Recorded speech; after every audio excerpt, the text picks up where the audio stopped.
Astrology में आपका रुझान आया कैसे?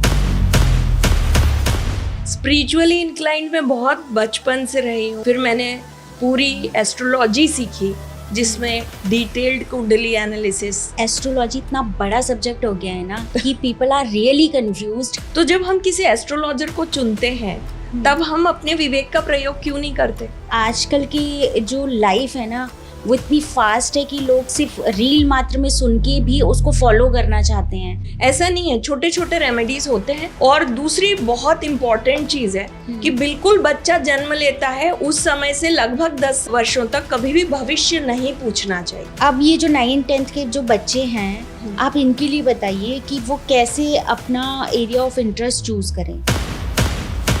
आप कुंडली में ये जरूर देखिए कि आपके 10वें और 11वें घर में क्या बैठा है। 10वां घर जो होता है वो आपके कर्म भाव का होता है कि आप क्या कर्म जीवन भर करेंगे। सिर्फ एक 20 सेकंड की कोई चीज क्लिप चला दी है और अब व्यक्ति उसमें बिलीव करने लग जाए, ये ज्योतिष नहीं है भाई। इस वर्ष के कुंभ को आप कैसे देख रहे हैं? जो माघ माह में कुंभ लगता है, माघ माह की जब शुरुआत होती है तो प्लेनेटरी पोजीशंस ऐसी होती हैं जिस समय में ये जोन बनता है जिसमें कि सारे ग्रह अलाइन होते हैं। आप गए हैं इस बार कुंभ होकर आए? नहीं, मैं अभी तक नहीं जा पाई, शायद अब जाऊंगी। आजकल IIT बाबा बड़े फेमस हो रखे हैं, तो ये जो फेमस का क्राइटेरिया क्या है? यहाँ पे भी ग्रह नक्षत्र काम कर रहे हैं? जिसमें लोग रातों रात फेमस हो जाते हैं वो राहु और गुरु का कॉम्बिनेशन है। इनके केस में बिजनेस वाले ना बहुत हार्डल्स देखते हैं, कभी अप कभी डाउन। जब कोई व्यक्ति बिजनेस करता है उसको उसका 3rd हाउस भी देख लेना चाहिए। 3rd हाउस पराक्रम का घर है। पराक्रम यानी क्षमता। कितनी सारी रील्स भी आ रही है ना, इतने सारे चैनल्स पे कि काफी सारे लोग आ गए हैं एस्ट्रोलॉजी में और वो इसको एज अ बिजनेस लेके चल रहे हैं। हम कैसे मतलब पहचाने कि असली एस्ट्रोलॉजर कौन है? यदि आपको पहले ही डराया जा रहा है और ये आपका राहु यहाँ पे है, आपका शनि ऐसा है, अब तो आप कैसे काम करोगे? ये तो सब रोक देगा, सब ठप हो गया। हर रेमेडी 100 में से 100 लोगों के लिए काम कभी नहीं करती। काफी सेलिब्रिटीज हैं। हाँ। तो उन्होंने तो अपना बेबी भी बॉर्न तब किया है जब उनको किसी एस्ट्रोलॉजर ने बताया है कि इतने बज के इतने मिनट पे बेबी होगा तो उसका भाग्य ये होगा। जब राजा महाराजाओं के यहाँ पे बच्चे के पैदा होने से पहले कि राजा और रानी कब संसर्ग करेंगे तब अगला राजा पैदा होगा। इसीलिए किसी एक पर्टिकुलर पॉइंट से आप भविष्य को तय नहीं कर सकते। कई लोग लाल किताब की भी बातें करते हैं कि भाई लाल किताब में शनि चौथे घर में तो शराब पियो अच्छा हो जाएगा। ये बिल्कुल गलत है। कितने भी बड़े व्यक्ति की रील देख रहे हैं, मेरा ये सबको सुझाव है, जो चीज आप देखें सुने पहले उसको क्रॉस चेक कीजिए।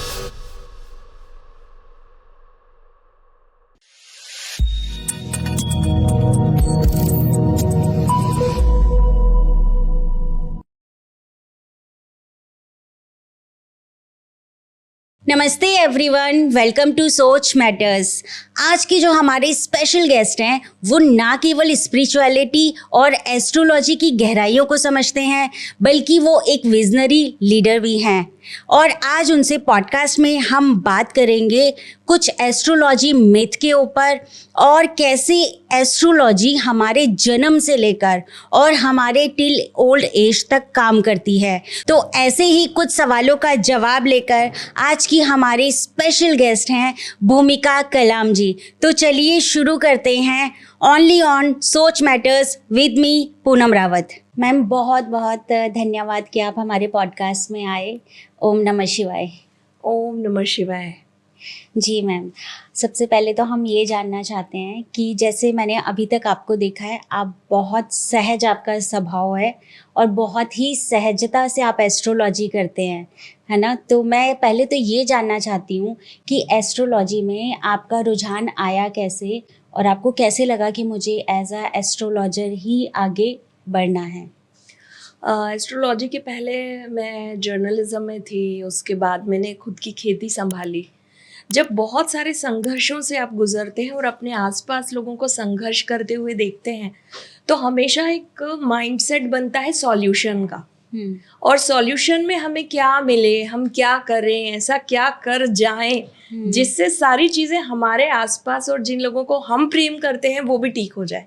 बस इसी सोच ने जो सॉल्यूशन बेस था, कहाँ से मिलेगा कैसे, मुझे एस्ट्रोलॉजी की तरफ थोड़ा प्रवृत्त किया। हालांकि स्पिरिचुअली इंक्लाइंड मैं बहुत बचपन से रही हूँ। मेरे पिताजी के कारण, वो इंजीनियर थे और उन्होंने बहुत छोटे थे तब से ही दुर्गा चालीसा का पाठ करो, शक्ति का पाठ करो, हाँ। ये चीज़ें बहुत बचपन से बीज के रूप में हमारे अंदर डाली गई। तो बस वहीं से एक बहुत स्ट्रॉन्ग फीलिंग जो होती है कि जब मनुष्य किसी काम को करता है और वो चाहता है ईश्वर से कनेक्ट होना, तो वो हो सकता है, आसान भी है, बस आपको सहज ही होना पड़ेगा, प्रकृति के साथ जुड़ना पड़ेगा।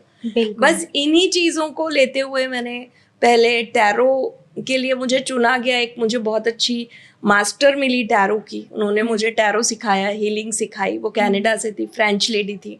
फिर उसके बाद मुझे लगा कि टैरो की भी अपनी एक लिमिटेशंस है रेमेडीज के मामले में। फिर मैंने पूरी एस्ट्रोलॉजी सीखी, जिसमें डिटेल्ड कुंडली एनालिसिस, एक एक ग्रह, एक एक घर के बारे में कहाँ क्या हमें फल मिलता है। उसके बाद न्यूमरोलॉजी सीखी, फिर वास्तुशास्त्र, फिर उसके बाद पॉमेस्ट्री, सामुद्रिक शास्त्र की एक व्यक्ति के चेहरे से हम कैसे उसके बारे में जान सकते हैं, उनको समाधान दे सकते हैं, उनके भविष्य के निर्णयों में हम उनको कैसे योगदान दे सकते हैं कि आप यदि इसकी बजाय इन चीज़ों पर भी विचार करेंगे तो आपके लिए लाइफ और इजी हो सकती है। बस इन्हीं चीज़ों की खोजबीन ने, कह सकते हैं, एक रिसर्च एक विधा में आगे बढ़ते चले गए। बिल्कुल सही बात है मैम। वैसे तो आपकी काफ़ी सारी उपलब्धियां हैं, लेकिन मैंने हाल ही में, फर्स्ट ऑफ ऑल तो कॉन्ग्रेचुलेशंस, अभी आपको हाल ही में अवार्ड मिला है ना। ऐसे काफ़ी सारे नेशनल अवार्ड्स भी आपको मिले हैं। तो वो जो आपकी प्रतिभा है और जब वो नेशनल अवार्ड मिलते हैं तो आपको कैसा फील होता है, कैसा लगता है? सबसे पहले तो ना, जब भी अवार्ड मिलते तो एक बहुत जिम्मेदारी लगती है। ऐसा लगता है कि it's new responsibility again on my head, on my shoulders, कि अभी कुछ और नया करना है और लोगों के साथ जुड़ना है और लोगों को जो हम दे सकते हैं। मैं तो गाइड भी नहीं बोलूंगी, क्योंकि गाइडेंस भी ऐसा होता है कि एक प्रेशर क्रिएट करता है सामने वाले पे। It's just only the way, किसी ने हमसे रास्ता पूछा और हमने उनको सही रास्ता बताया कि आप यहाँ से भी जा सकते हैं, ये आपके लिए सहज होगा, इजी होगा। बस उसी तरह से हम एक रास्ता बता सकते हैं।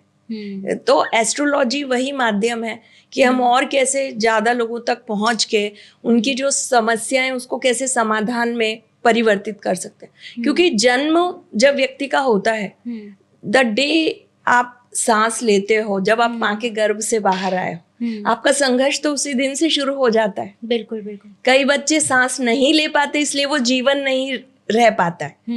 जो सांस लेते हैं, इसीलिए डॉक्टर पीठ थपथपाता है ना जब बच्चा गर्भ से बाहर आता है, कि बच्चा सांस ले। तो वो जो सांस लेना है, वहीं से संघर्ष आपका शुरू हो गया। और जब आपकी श्वास का अंतिम दिन होता है, अंतिम श्वास होती है, वो तब तक संघर्ष चलता है।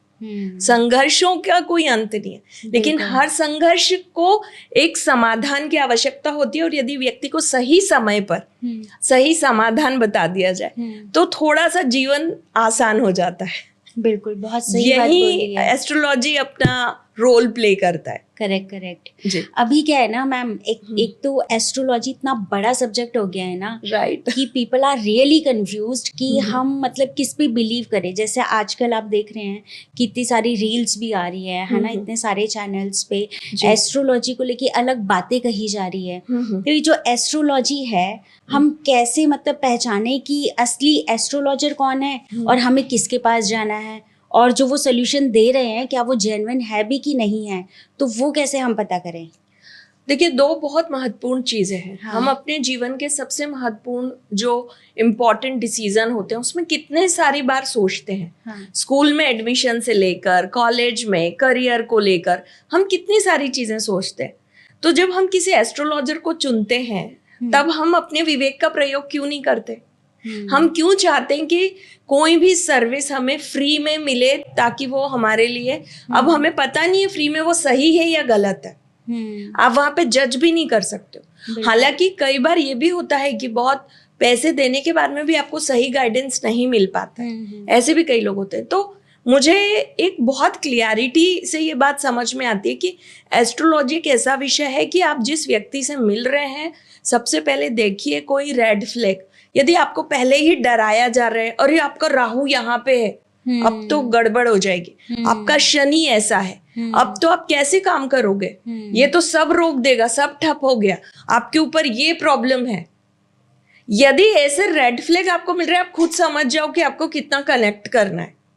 जी बिल्कुल, क्योंकि एस्ट्रोलॉजी बिल्कुल भी डराने का काम नहीं है। एस्ट्रोलॉजी का हिंदी में जब हम ज्योतिष की बात करते हैं तो आप समझिए ज्योति यानी प्रकाश और ईश यानी ईश्वर। तो ज्योतिष यानी हो गया आपका ईश्वर से जो प्रकाश आपको मिल रहा है, जो मार्ग दिखा रहा है। कहीं अंधेरे में फंसते हैं तब क्या होता है, हम सोचते हैं थोड़ी लाइट आ जाए तो हम आगे बढ़ जाए। तो astrology is like that, it's like a light in someone's life who are in the dark right now.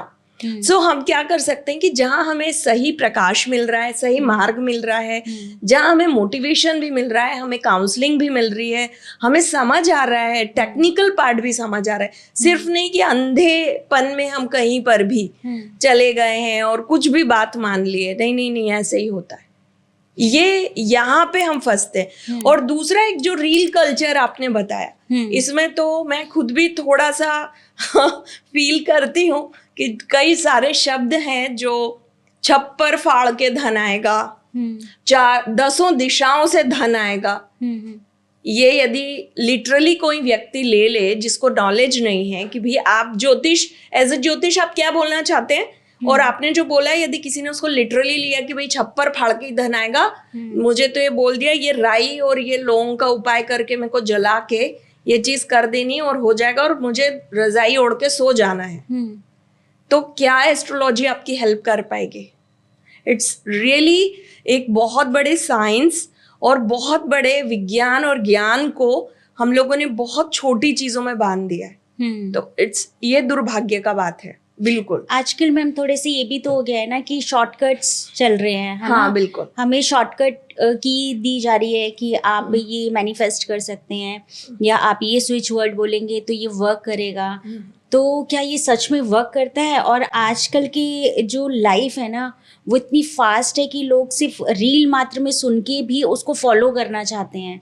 तो ऐसे लोगों के लिए आप क्या बोलना चाहेंगे?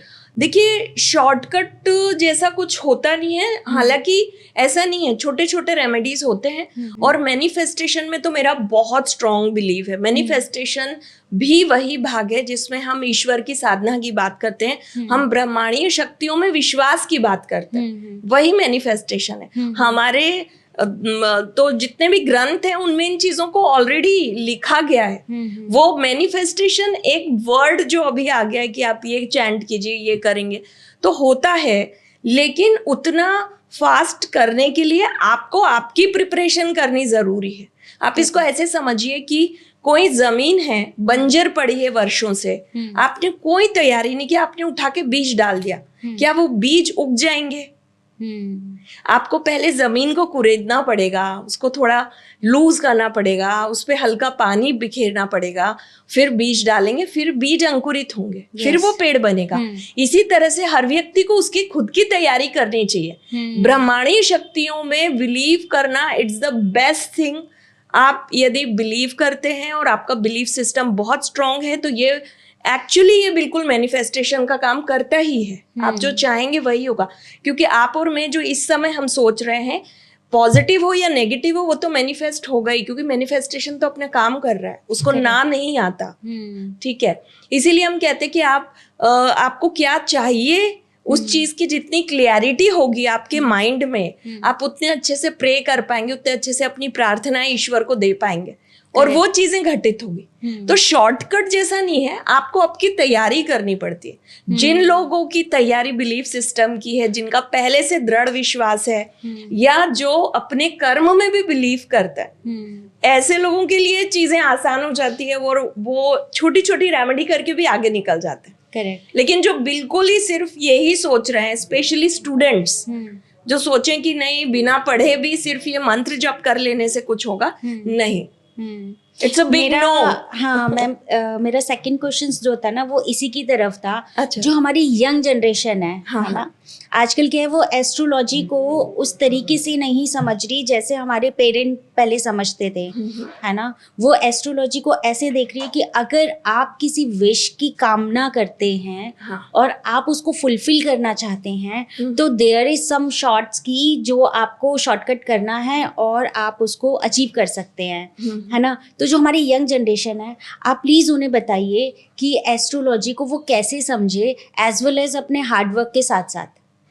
बहुत अच्छा आपने प्रश्न किया, और हमारे पास बहुत सारे यंग जनरेशन ही हमसे सबसे ज़्यादा जुड़ी हुई है। हाँ। और इस तरह के प्रश्न आते हैं कि हम क्या जल्दी से कर लें, हमारे पास टाइम नहीं है मैडम। सबसे पहला कि ये तो रेमेडी तो नहीं कर पाएंगे। तो आपको पहले, जैसे मैंने कहा पहले भी, कि आपकी अपनी तैयारी भी होनी चाहिए। आप यदि कोई क्लास 5th में कोई स्टूडेंट है तो क्या आप उसको सीधे ग्रेजुएशन का सर्टिफिकेट दे सकते हैं? नहीं दे सकते। और नहीं आप किसी बिना एक्सपीरियंस व्यक्ति को इजीली जॉब मिल जाता है। तो आप अपनी तैयारी कीजिए। मेरा आप सभी को ये संदेश है कि एस्ट्रोलॉजी लाइफ में एक जीपीएस की तरह काम करता है कि आपको कहाँ से टर्न लेना है, किस तरह रुकना है, आगे क्या हर्डल्स आ सकते हैं, तो आप अपनी ड्राइव की स्टाइल कैसे रखेंगे, राइट।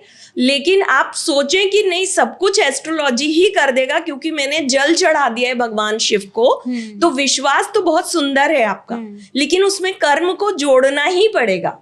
बिना कर्म को जोड़े यदि सिर्फ विश्वास मात्र से भी काम हुए हैं लोगों के, लेकिन उनकी तैयारी थी, उनका माइंडसेट था, उनका सिर्फ माइंडसेट नहीं, उनका भाव था, इंटेंशन था, तो वो चीजें घटती हैं। लेकिन इसीलिए हर रेमेडी 100 में से 100 लोगों के लिए काम कभी नहीं करती। करेक्ट। आप कमेंट्स पढ़ेंगे जब कई रील्स चलती हैं जिसमें कि हम भी बताते हैं, कई एस्ट्रोलॉजर्स बताते हैं कि आप ये करिए ये हो जाएगा। लोग लिखते हैं हमने तो ये वर्षों से कर रहे, नहीं हुआ अभी। तो आप ये समझिए कि 100 में से 100 लोगों पे सेम उपाय काम नहीं करेगा। आप छप्पर फाड़ लो, आप 8-10 दिशाओं से पैसे बरसने की बात कर लो, पहले आपके भाव के साथ, कर्म के साथ भाग्य को जोड़ना पड़ता है। करेक्ट।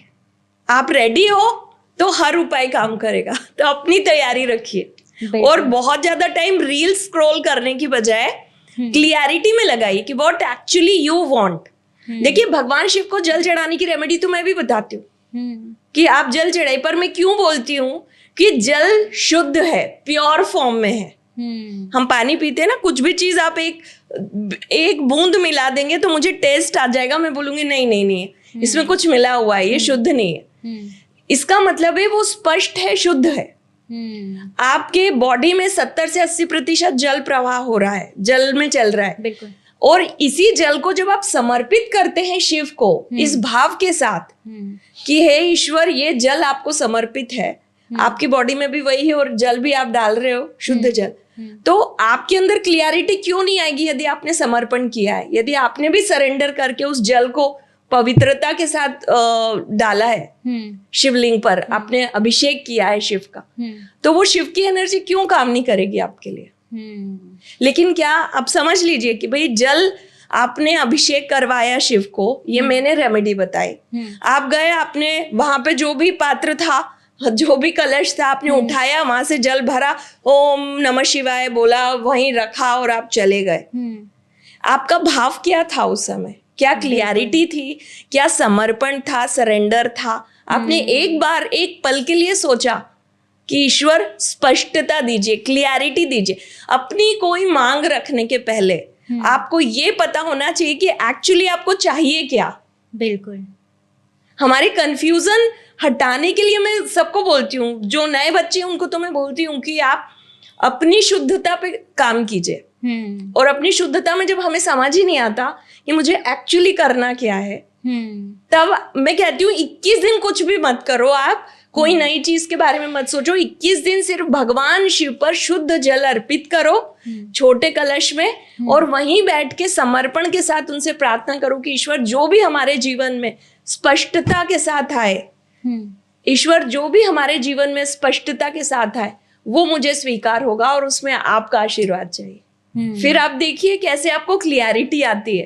बिल्कुल सही, मतलब Confusion ही समर्पण खत्म का, हो जाएगा। हाँ जी, समर्पण का भाव चाहिए उसके भाव लिए। चाहिए, तत्व हाँ। चाहिए, तत्व आपका जल हो गया। हम्म, तो रेमेडीज काम करती हैं, हम्म, आपका इंटेंट होना चाहिए। ब्रह्मांड तो देने के लिए बैठा है, बिल्कुल। ब्रह्मांडी शक्तियां हर पल हमें दे रही हैं। आज हम इतने लोग बैठे हैं इस हॉल में, यहाँ क्या हम में से कोई ऐसा व्यक्ति है जो कनेक्ट कर पा रहा है? जो कनेक्ट हो रहा है उसको उस पल का भी इंजॉय मिल रहा है।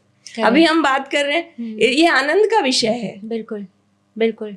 हम इतनी अच्छी बात कर रहे हैं, हाँ, तो हम इस मोमेंट को भी तो एंजॉय कर रहे हैं। So why we are not connected? We are connected from the Yes. Universe right now, and what I am talking, ये भी यूनिवर्स ही बोल रहे हैं। करेक्ट है, मतलब कहीं ना कहीं यूनिवर्स अपने लोगों को चुनता है बात बोलने के लिए, है ना? बिल्कुल बिल्कुल। और ये बहुत ही अच्छी बात मैम आपने बोली, समर्पण का भाव। आज के टाइम पे ना, जैसे आप देखेंगे कि काफ़ी लोग हैं, जैसे हम कहते हैं मनी मैनिफेस्टेशन बहुत चल रहा है आज के टाइम पे, है ना? बिल्कुल। लेकिन वो मनी को ना आइडेंटिफाई नहीं कर रहे हैं लोग, या फिर स्पेसिफिक नहीं कर रहे हैं कि मनी उनको किस फॉर्म में चाहिए, है ना? या फिर मतलब इस तरीके से। तो ये कंफ्यूजन ना मैम, मेरे को कहीं ना कहीं ऐसा भी लगता है कि एस्ट्रोलॉजी आज के टाइम पे, आपको नहीं लगता कि एक बिजनेस का विषय भी हो गया है? कि काफ़ी सारे लोग आ गए हैं एस्ट्रोलॉजी में और वो इसको एज अ बिजनेस लेके चल रहे हैं। अब लोग जो हैं, जो नॉर्मल पीपल हैं, वो किस पे ट्रस्ट करें, किस पे नहीं करें, क्या बात अपनी रखें, क्या नहीं रखें, है ना? तो आप मुझे एक शॉर्टकट में बताइए कि जैसे हमारे फैमिली में एक LIC वाला फिक्स होता है ना, कि आपने पॉलिसी लेनी है तो LIC एजेंट फिक्स है। आज के टाइम पे तो आपके बैंक के मैनेजर भी फिक्स होते हैं। ऐसी अगर हमें अपनी लाइफ का एस्ट्रोलॉजर फिक्स करना है तो वो कैसे किया जाए, उसको हम कैसे चुने? बहुत अच्छा सवाल है आपका। देखिए, जब बच्चा पैदा होता है तो एक डॉक्टर होता है, दो फैमिली डॉक्टर, धीरे धीरे वो डॉक्टर के पास, इनका इलाज सूट हो गया इसको, है ना? हर घर में एक डॉक्टर होते हैं जिसके पास घर के सभी सदस्य जाते हैं, तो हाँ, फैमिली डॉक्टर कहते हैं हम, कि भाई हमारे फैमिली डॉक्टर क्या कहते हैं, थोड़ा सर्दी जुकाम छोटी मोटी समस्या के लिए हम बहुत ऐसे नहीं भटकते कि हम स्पेशलिस्ट के पास जाएंगे, है ना? तो सबसे पहले तो ये समझिए कि आपके माता पिता भी यदि किसी से कनेक्टेड हैं, वो कोई ब्राह्मण है, कोई पंडित हैं, आपके गांव के कोई पुरोहित है, कोई भी जानकार व्यक्ति हैं, विशेषज्ञ हैं, या आप वो उस विषय के बारे में जानते हैं, जिन्होंने जन्म कुंडलियां बनाई हैं आपके परिवार की, मैं प्रिफर करती हूँ कि ऐसे व्यक्तियों के पास आपको एक बार जरूर पूछ लेना चाहिए। और दूसरी बहुत इंपॉर्टेंट चीज है कि बिल्कुल बच्चा जन्म लेता है उस समय से लगभग 10 वर्षों तक कभी भी भविष्य नहीं पूछना चाहिए। अच्छा। हाँ, क्योंकि जो 10 वर्ष हैं, जन्म से 10 वर्ष के, वो सिर्फ स्वास्थ्य के लिए हैं।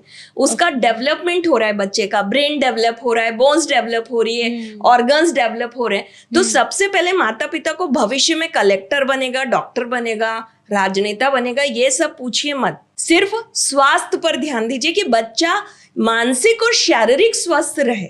उसके बाद एस्ट्रोलॉजर की भूमिका आती है। हाँ, कुंडली बनवाना चाहते हैं, कुंडली बनवा लीजिए, क्योंकि जन्म का समय आपको ध्यान रहेगा कुंडली बनवाने से, वो अच्छी बात है। भविष्य पढ़वाइए मत।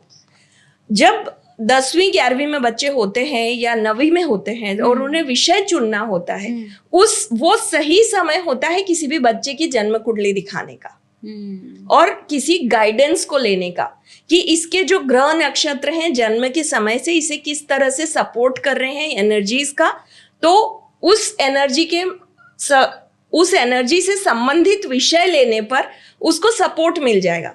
फॉर एग्जाम्पल कि मुझे कहीं जाना है, आप निकल रहे हैं, आप उसी रास्ते में जा रहे हैं, आपने मुझे लिफ्ट दे दी, मैं भी पहुंच गई, इजी हो गया ना दोनों के लिए। तो ग्रह भी ऐसे ही हमारी मदद करते हैं लाइफ में, कभी किसी व्यक्ति के रूप में, विचार के रूप में, किसी तरह की एनर्जी के रूप में। यदि आप उन ग्रहों की ऊर्जा को सही दिशा में सही समय पर इस्तेमाल कर लेते हैं तो सफल हो जाते हैं जल्दी से, आसानी से। नहीं तो 40 वर्ष वाले भी लोग हमसे पूछते हैं कि अभी मैडम हम क्या व्यवसाय करें, क्या नौकरी करें। ये दिक्कत आती है। आपका विषय था कि किस पर बहुत बिलीव करें, किस तरह के एस्ट्रोलॉजर पर।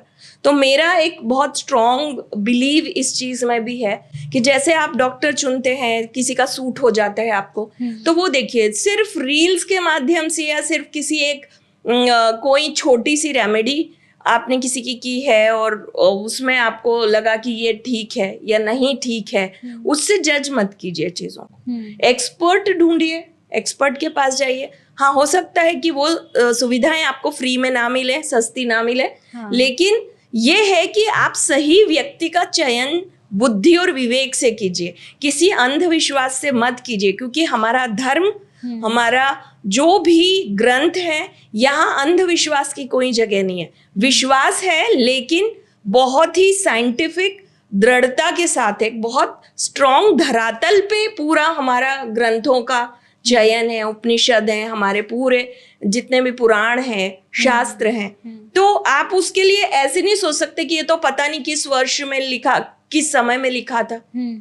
आप नकार भी नहीं सकते, क्योंकि ये जरूर हो सकता है कि आप उस विषय में नहीं जानते हैं, बिल्कुल, लेकिन इसका मतलब नहीं है कि वो विषय एग्जिस्ट ही नहीं करता। बिल्कुल, वो विषय तो है, वो विषय से ही दुनिया चल रही है। हाँ, ऊर्जाओं से दुनिया चल रही है। हाँ। आपको जानकर ही नहीं है, ये आपकी परेशानी है। ठीक है, आपका मानने या नहीं मानने से, देखिए कई लोग हैं जो ज्योतिष में नहीं मानते, उनके मानने या नहीं मानने से क्या सूर्य उगना बंद कर देते हैं पूर्व से? क्या चंद्रमा अपनी 16 कलाएं दिखाते हो हमें पूर्णिमा और अमावस्या नहीं दिखाते? क्या हवाएं नहीं चलती? क्या वृक्ष बड़े नहीं होते? क्या पीपल का वृक्ष ऑक्सीजन देना बंद कर देता है? करेक्ट। तो किसी के मानने या मानने से इस ब्रह्मांड को, इस प्रकृति को कोई फर्क ही नहीं पड़ता है। बिल्कुल, आपको तो जो ब्रह्मांड चल रहा है, जो ऊर्जाएं चल रही हैं सतत, हर पल मौजूद हैं, हर ऑक्सीजन के एक एक कण में जो हम ग्रहण कर रहे हैं, इसमें आपको अपने आप को समाना पड़ेगा। Then you can go for anything. आपको सही गाइडेंस भी मिल जाएगा, सही लोग भी मिलते चले जाएंगे। एक बार विश्वास की अपनी उस सीमा को शुरू कीजिए। जब आपको कोई नहीं मिलता, आपको बहुत बहुत स्ट्रॉन्ग किसी गाइडेंस की जरूरत है, मैं तो कहूंगी कि आप कुछ भी मत कीजिए। पहले किसी भी एस्ट्रोलॉजर के पास जाने से आप एक शिव मंदिर में जाइए, एक कलश में जल लीजिए, उनसे प्रार्थना कीजिए शिव से एक बार सरेंडर होकर कि मुझे जो भी आवश्यकता जीवन की है वो आप देखिए, क्योंकि मैं अब आपका हूँ। बिल्कुल, ये बहुत अच्छा भाव है। इसके बाद आप देखिए, यदि आपको वाकई में एस्ट्रोलॉजर की जरूरत है, वो आपको वहां तक भी पहुंचा देंगे। बिल्कुल। आज के टाइम पे ना मैम थोड़ा सा एक ये भी कंफ्यूजन हो गई है ना, लोग रिलीजियस भी होना चाहते हैं, हाँ, है ना, लेकिन रिलीजियस के साथ साथ ये जो एस्ट्रोलॉजी है, मतलब वो समाधान भी चाहते हैं। हाँ। मतलब ऐसा नहीं है कि काफ़ी मतलब मैं इसको पॉजिटिव भी लेती हूँ। जब से काफ़ी लोग सोशल मीडिया पर आए हैं, तो वो थोड़ा सा एस्ट्रोलॉजी को और जानने लगे हैं, हमारे अध्यात्म को जानने लगे हैं। उनकी रुचि भी बहुत अच्छी इसमें डेवलप हुई है ना। बट वो एक ऐसा सोर्स भी देखते हैं, क्योंकि भगवान स्वयं आके उनको डायरेक्शन नहीं दे रहे, वो उनका भाव भी होता है। हाँ। कि वो भगवान को माने, उन पे आस्था रखें। बट कहीं ना कहीं एक गाइडेंस की जरूरत तो जरूर होती है हर इंसान को। बिल्कुल सही है। देखिए, मैं इसको एक कुंडली से समझा देती हूँ आपको। हाँ, इजी रहेगा। कुंडली को अगर मैम समझा ही रहे हैं तो थोड़ा सा यहाँ पे ना हम इसको ऐसा शुरू करते हैं। फॉर एग्जाम्पल हम इसको बिल्कुल जन्म से शुरू करते हैं। हाँ, आज के टाइम पे क्या है ना, कुंडली से मुझे बात याद आई, जैसे काफी सेलिब्रिटीज हैं। हाँ। तो उन्होंने तो अपना बेबी भी बॉर्न तब किया है जब उनको किसी एस्ट्रोलॉजर ने बताया है कि इतने बज के इतने मिनट पे बेबी होगा, तो उसका भाग्य ये होगा, है ना। और आज के टाइम पे ये बहुत फैसिनेटिंग भी हो गया है कि लोग चाहते हैं कि जो भी बच्चा आ रहा है ना, उसका भाग्य बहुत सुगम हो। तो अब आप ये बताइए कि जो नया बेबी आ रहा है, हम उसके लिए क्या प्लानिंग करें, है ना। और जब एक बच्चा जन्म लेता है तो उसकी कुंडली में जो भी लिखा है उसका भाग्य क्या तभी तय हो जाता है? देखिए, इसमें बहुत सारे फैक्टर काम करते हैं, सिर्फ एक नहीं है। तो सिर्फ एक चीज से जजमेंट लेना सही भी नहीं होगा। लेकिन हाँ, आप यदि तथ्यों को प्रॉपर कनेक्ट करते हैं तो आपको बहुत अच्छे रिजल्ट मिलते हैं। पहली चीज मेरा ये मानना है, जो हमारे शास्त्रों में भी विधान है, जब राजा महाराजाओं के यहाँ पे बहुत पुराने प्राचीन समय में रानी के गर्भवती होने का भी समय निकाला जाता था। अच्छा। बच्चे के पैदा होने से पहले कि राजा और रानी कब संसर्ग करेंगे, तब अगला राजा पैदा होगा। ओह अच्छा। यस। तो ये भी पुराणों में विधान है। अपने यहाँ गर्भ संस्कार इसीलिए तो है कि जब बच्चा माँ के गर्भ में है तभी उसको संस्कारित करना शुरू कर दिया जाता है। क्योंकि हम भविष्य पे काम करते हैं कि भविष्य बहुत उज्जवल हो, प्रकाशमान हो, बच्चा एक उज्जवल भविष्य लेकर पैदा हो, हर माता पिता चाहते हैं। बिल्कुल। तो यदि आपको सही नॉलेज है, आप सही नॉलेज वाले लोगों तक पहुंचे हैं, तो बच्चों के जो गर्भाधान का समय है वहां से शुरू होता है। फिर धीरे धीरे माताओं को भी उस तरह से तैयार किया जाता है कि कैसे आपका बच्चा किस प्रवृत्ति में उसके अंदर है। अभिमन्यु की कहानी आपको पता ही होगी। जब वो गर्भ में थे तभी उन्होंने चक्रव्यूह का पूरा भेदन सीख लिया था। हाँ, लेकिन मतलब लौटना गर्भ में नहीं। बच्चा सुन रहा है। यस, बिल्कुल। मतलब उसके संस्कार जो ये हैं तो वो अब गर्भ से ही शुरू हो जाते हैं। देखिए, कैलिफोर्निया की एक यूनिवर्सिटी ने अभी 2 साल पहले इस चीज को बताया कि बच्चा गर्भ में सुन सकता है। हमारे यहाँ महाभारत में अभिमन्यु ऑलरेडी वो चीज कर चुके हैं। करेक्ट। राइट। तो हमारे यहाँ तो प्रमाण है हजारों वर्ष पूर्व के। तो अब नहीं मानते, नहीं जानते, वो बात अलग है। तो बचपन से शुरू कीजिए। मतलब बच्चे के जन्म से ही यदि आप चाहते हैं कि उसका भविष्य उज्जवल हो, तो मेरा सभी माता पिता, जो बनने वाले माता पिता हैं, कि आप अपनी प्रवृत्ति भी अच्छी रखिए। आप गर्भाधान संस्कार है हमारे यहाँ पे, जिसमें घर के सारे बड़े बुजुर्ग इकट्ठे होते हैं, आसपास की महिलाएं पुरुष आते हैं और बच्चे को गर्भ में ही आशीर्वाद देते हैं। इसीलिए आज जिसको आप लोग बेबी शावर कहते हो। हाँ जी, हाँ जी। राइट। हाँ। तो ये तो हमारे यहाँ संस्कारों में ही दिया हुआ है। दूसरी बात है कि जन्म का समय और ग्रहों की स्थिति। जब भी कोई व्यक्ति जन्म लेता है, माँ के गर्भ से बाहर आता है, उस दिन से उसका जन्म का समय शुरू हो जाता है। चंद्रमा जिस नक्षत्र में होते हैं और उस नक्षत्र का जो पद होता है, हर एक नक्षत्र 27 नक्षत्रों में डिवाइड है हमारे चंद्रमा की जो चरण है, और उस 27 नक्षत्र में भी हर नक्षत्र 4 पद में डिवाइड है, फर्स्ट, सेकंड, थर्ड, फोर्थ। अच्छा। इस तरह से पूरा 360 डिग्री का एक सर्कल बनता है। ओके। इसीलिए पूरा साइंटिफिक है ये। हर नक्षत्र को एक पर्टिकुलर समय मिला है। उस नक्षत्र में यदि उस नक्षत्र के उस पद में आपका जन्म हुआ है तो आपके नाम का अक्षर ये होगा, आपकी राशि ये होगी। ये आपके जन्म के समय तय हो जाता है। आपको क्या पुकारा जा रहा है, that's not a matter. Matter is कि आप जिस समय आपने इस पृथ्वी पर पहली किलकारी भरी या पहली श्वास ली, उस समय चंद्रमा किस नक्षत्र के पद में थे। अच्छा। और वैसा ही व्यक्ति का शरीर, रूप, रंग, व्यवहार और उसके बहुत सारे जीवन में आने वाली चीजें होंगी। एक फैक्टर ये हो गया जन्म का। तो जन्म के समय को निर्धारित करने के लिए मेरा ये मानना है नेचुरल रखिए, जब तक सिजेरियन की मेडिकल आवश्यकता ना हो। ठीक है, क्योंकि हर चीज को भाग्य और दुर्भाग्य से नहीं तोला जा सकता। हर व्यक्ति, अब यहाँ पे भाग्य आपका बनेगा नहीं बनेगा ये चीजें हो गई, लेकिन इससे ज्यादा फैसिनेशन होता है कि पूर्व जन्म के कर्म का भी एक खाना हमारे कुंडली में होता है, जिसके बारे में मैं बात करना चाह रही थी। और जो 5वां घर है जहां से हम इष्ट देखते हैं, वहां पे हमारे पूर्व जन्म के कर्म भी होते हैं। इसीलिए एक ही समय पर जन्म लेने वाले 2 बच्चों का भाग्य भी समान नहीं होता है। आप जानते होगे ना ट्विंस। हाँ। भाई आपने, जैसे आपका ही सवाल हो कि चंद्रमा की स्थिति से 2 बच्चे हैं तो दोनों का भाग्य एक जैसा, उनके प्रारब्ध सेम नहीं है ना। करेक्ट। तो हमारे इसमें आप देखिए कि कितना साइंटिफिक है कि 2 नहीं, हजारों बच्चों ने पृथ्वी पे अलग अलग जगह पे जन्म लिया है। तो जब हम कुंडली बनाते हैं तो हम पूछते हैं स्थान।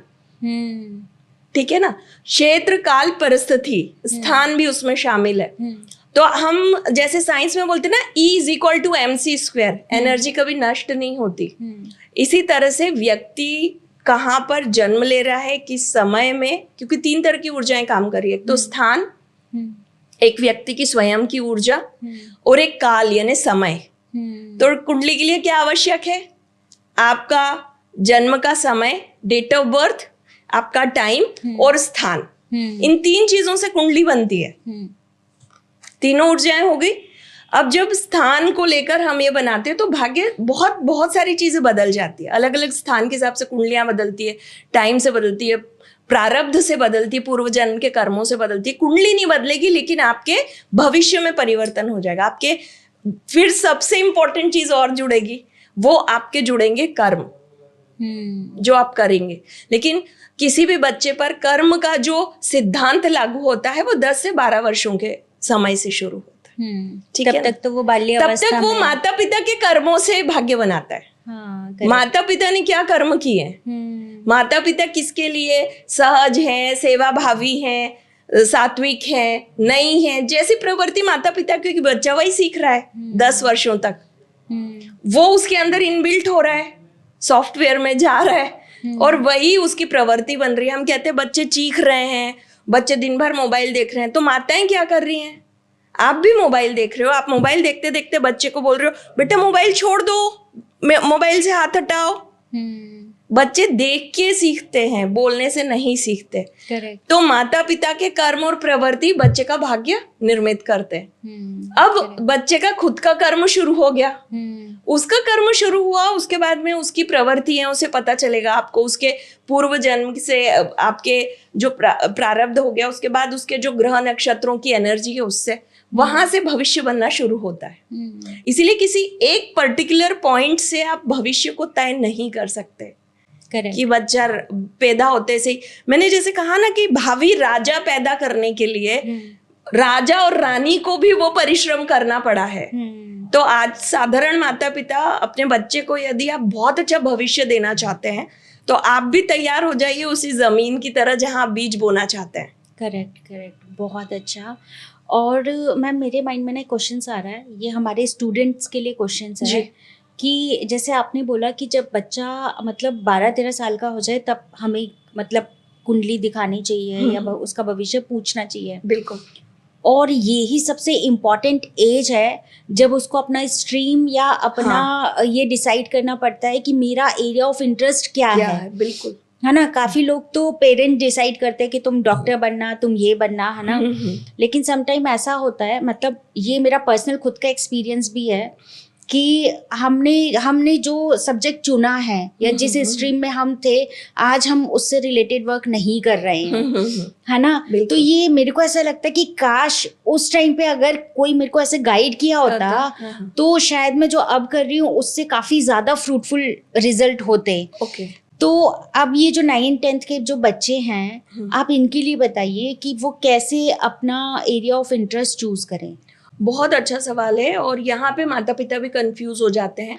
क्योंकि जब 9th-10th में बच्चा होता है तो कई बार एक तो वो डिसीजन भी नहीं ले पाता है खुद से, बहुत सारी चीजें, बहुत सारे प्रभाव उसके ऊपर हैं। दोस्ती का प्रभाव है कि मेरे दोस्त ने ये लिया, मुझे भी ये लेना है, एटमॉस्फेयर। हाँ बिल्कुल। और माता पिता के अपने सपने होते हैं कि भाई मैं सीए नहीं बन पाया, मेरा बच्चा जरूर सीए बने, डॉक्टर बने। तो ऐसे समय में आपको वाकई में यहाँ एस्ट्रोलॉजी की जरूरत पड़ती है और उसका सहारा लेना चाहिए। सहारा इन द सेंस एक गाइडेंस लेना चाहिए।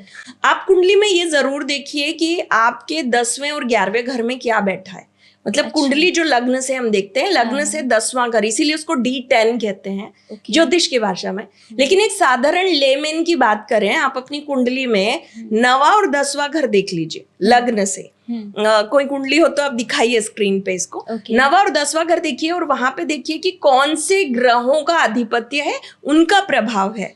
तो 10वां घर जो होता है, 10वां और 11वां घर देखिए। 10वां घर जो होता है वो आपके कर्म भाव का होता है कि आप क्या कर्म जीवन भर करेंगे। अच्छा। और 11वां भाव होता है वो उस कर्म से आप कितना धन अर्जित करेंगे। इसको हम एक एग्जाम्पल लेके समझते हैं मैम। हाँ, है ना। बिल्कुल। जैसे 10वें भाव में फॉर एग्जाम्पल हमारा गुरु है।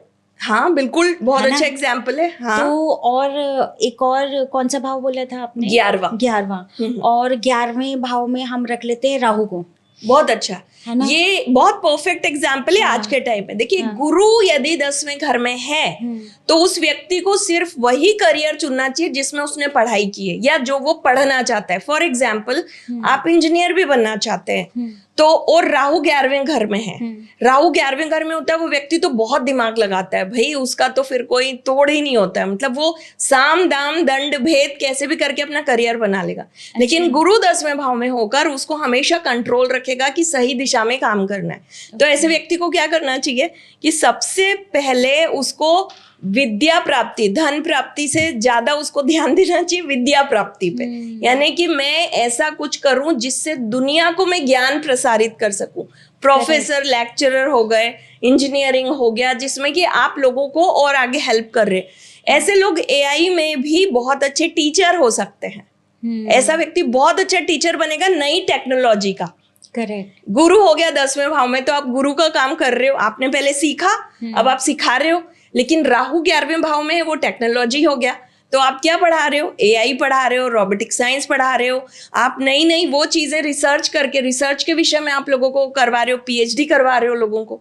तो आपका वैसा विषय का चयन होना चाहिए। एक एग्जाम्पल और दे देती हूँ कि मान लीजिए कि आपके 10वां घर जो है, यहाँ पे बुध बैठा है, ठीक है, और जो भी राशि है उसमें राशि का भी प्रभाव पड़ता है। बहुत n नंबर ऑफ कॉम्बिनेशंस बनते हैं। और आपका जो 11वां घर है, वहां पे भी कोई अच्छे प्लेनेट बैठे, लाइक मंगल बैठे, ठीक है। तो ऐसे व्यक्ति को क्या करना चाहिए, है ना?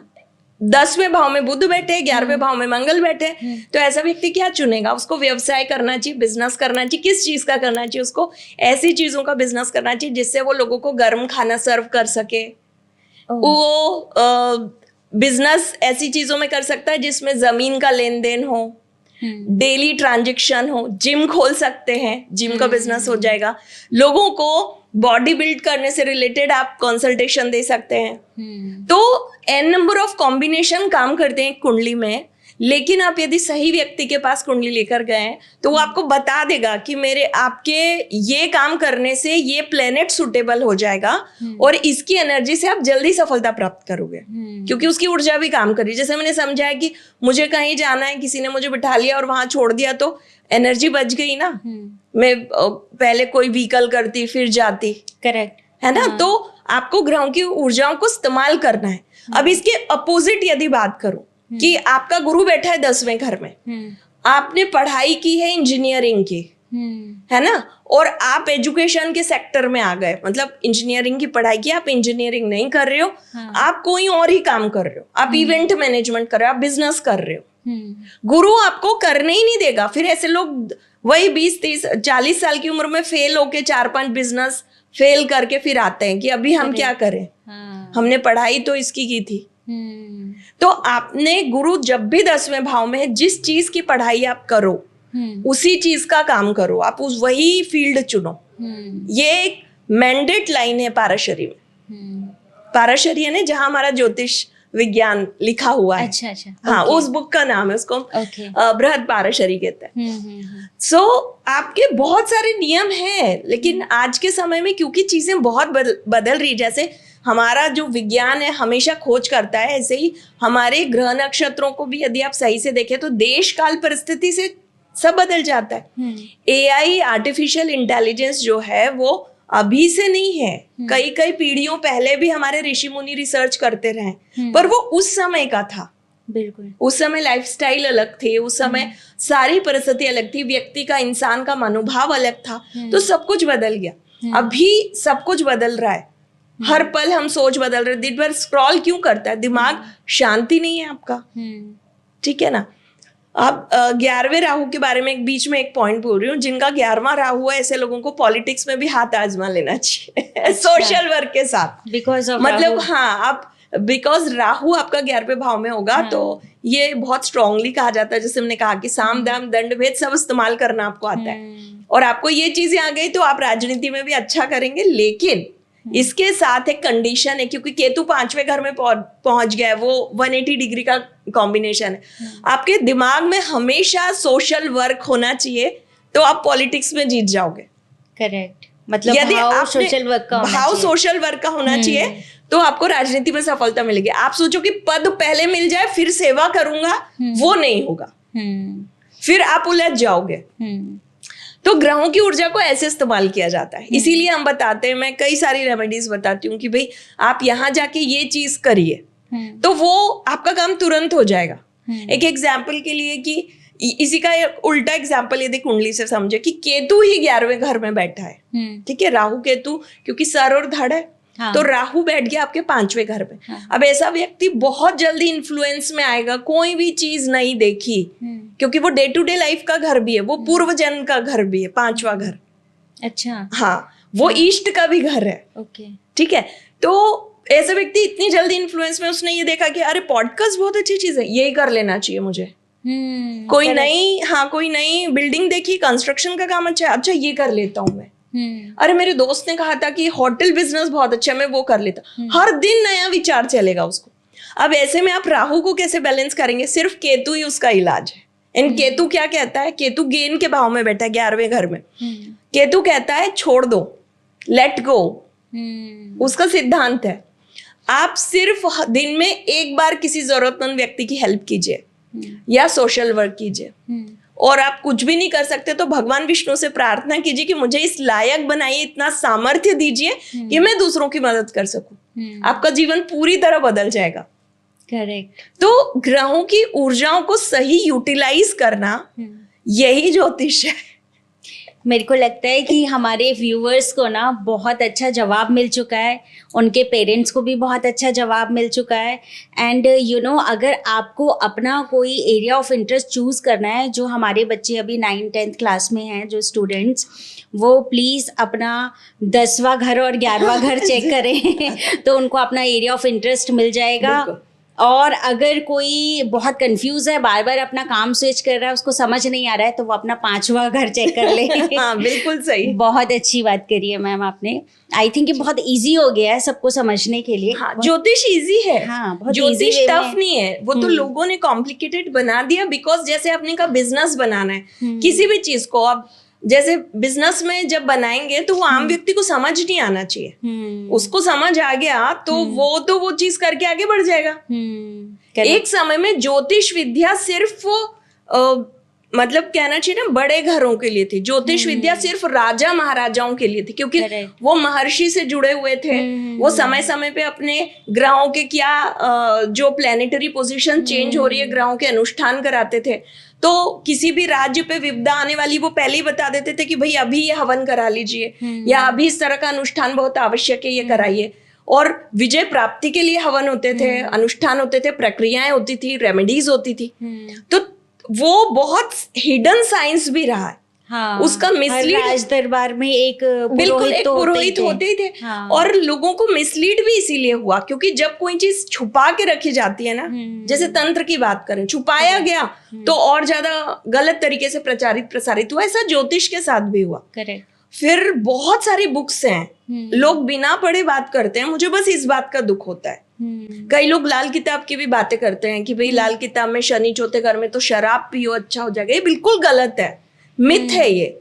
इन चीजों पे बिल्कुल मत पढ़िए। आप कितने भी बड़े व्यक्ति की रील देख रहे हैं, मेरा ये सबको सुझाव है, जो चीज आप देखें सुने, पहले उसको क्रॉस चेक कीजिए अपने ग्रंथों से, पुराणों से। आपको नहीं जानकारी है तो आप उस पर फॉलो मत कीजिए तब तक, उस चीज को, उस रेमेडी को मत कीजिए, क्योंकि कुछ कुछ उपाय ऐसे होते हैं जैसे लाल किताब के उपाय बैकफायर भी करते हैं। करेक्ट। अब मैं आपको इसी का बताती हूँ। मैंने किसी की रील देखी थी कि शनि चौथे घर में आप शराब पीजिए। शनि 4th हाउस में यदि बैठे हैं और वो व्यक्ति शराब पीना शुरू कर दे, उसकी दोनों आंखों से दिखना कम हो जाएगा, उसको बंद। एक समय ऐसा आएगा कि वो अंधा भी हो सकता है। उसकी माता जी का स्वास्थ्य लगातार खराब रहेगा, क्योंकि 4th हाउस माता का घर है। तो ये कितनी मिसलीड चीज है। आप क्या बता रहे हो समाज को? सिर्फ एक 20 सेकंड की कोई चीज क्लिप चला दी है और अब व्यक्ति उसमें बिलीव करने लग जाए, बिकॉज कि वो आपका शौक है। आप वो रील 50, 100, 200 लोगों को फॉरवर्ड कर रहे हो सिर्फ इसलिए कि अपना जो काम है, वो आप जो भी खाना पीना आप अपना चाहते हो, उसको आप जस्टिफाई कर सको। Is it okay? ये ज्योतिष नहीं है भाई, ये कतई ज्योतिष नहीं है। इसको एस्ट्रोलॉजी मत कहिए, इसको आप इंटरटेनमेंट कह सकते हो। आई 100% अग्री कि इंटरटेनमेंट जो चल रहा है ज्योतिष के नाम पे, दैट्स अ गुड थिंग। उससे मजे लीजिए, आप मनोरंजन कीजिए, फॉलो रेमेडीज फॉलो, ऐसे मत कीजिए। बिकॉज अगर बैकफायर करेगी, हाँ, तो इसीलिए पहले सही से सही व्यक्ति चुनिए, कंसल्टेशन लीजिए, आपकी स्पेसिफिक रेमेडीज कीजिए। और जो जनरल रेमेडीज हैं, जैसे मैं भी रेमेडीज देती हूँ, मैं वो रेमेडीज देती हूँ जो बहुत ही जनरलाइज है।